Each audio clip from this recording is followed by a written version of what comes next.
పిల్లలు ఒక 10 కుటుంబాలకు దయచేసి చెప్పాలి, మీరు వేసే ఓటు, రేపు మీరు నోటు తీసుకొని వేసే ఓటు, అది కారుకేసినా అది చెయ్యికేసినా చెందేది వాళ్ళకే ఎందుతో తప్ప మనకు చెందది మన పిల్లల భవిష్యత్తుకు ఉపయోగపడింది. అందుకని దయచేసి ఇక్కడికి వచ్చిన మీరే మా సైన్యం, మా వారసులు మీరే, మా తరఫున ఇంటింటికి చెప్పాల్సిన వాళ్ళు మీరే. దయచేసి కమలం గుర్తు కోటేసి 21 మంది ఎవరైతే సదాశివపేట నుంచి పనిగా విజ్ఞప్తి చేస్తా ఉన్నా.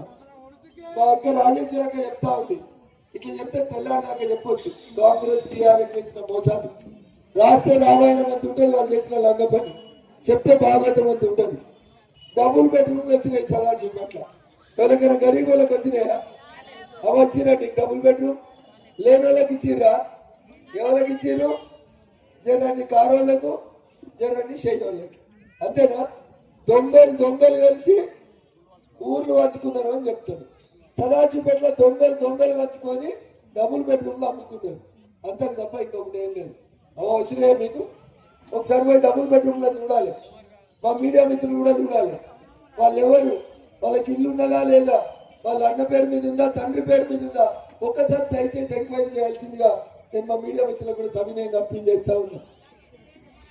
ఇంత చెప్పిన తర్వాత కూడా రేపు సదాశివపేట మున్సిపాలిటీ ఎన్నికల ఫలితాలలో ఒకవేళ కమలం గుర్తుకి కాషాయం పార్టీకి ఏమైనా నష్టం జరిగితే ఈ ఉన్నోళ్ళు ఒకరిద్దరు బాధపడతారు కావచ్చు, 2 రోజులు ఏడుస్తారు కావచ్చు, అన్నం తినరు కావచ్చు. కానీ ఇంకో 10 సంవత్సరాల తర్వాత మీ పిల్లలు మిమ్మల్ని క్షమించారు.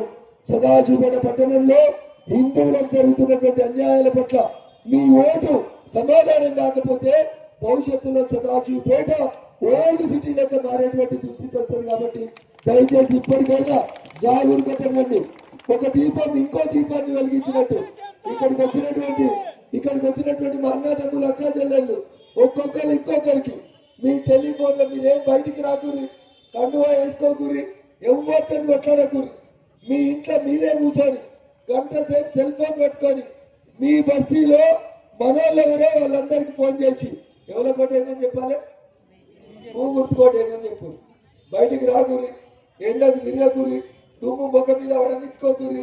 వాట్సాప్ గ్రూపులలో మనకు ఓటు ఎట్లా వేయాలో వాళ్ళకి నేర్పి 11వ తారీఖు నాడు పొద్దుగాలని మనం అందరం లైన్లో నిల్చొని అక్కడ ఉండి మనోళ్ళందరినీ జాగరూకత చేసి, ఎందుకంటే అంతకుముందు రోజు మీ పోలీసు వాళ్ళని చూస్తే వీళ్ళే దగ్గర ఉండి కాంగ్రెస్ వాళ్ళ తరఫున అన్ని మంచిదని కనబడుతున్నారు. జాగ్రత్తగా ఉంటుంది. అట్లాంటివి ఏమైనా జరిగితే వీడియోలు తీయండి. బరాబరి తప్పు ఎవరు చేసినా వారిని శిక్షించే బాధ్యత భారతీయ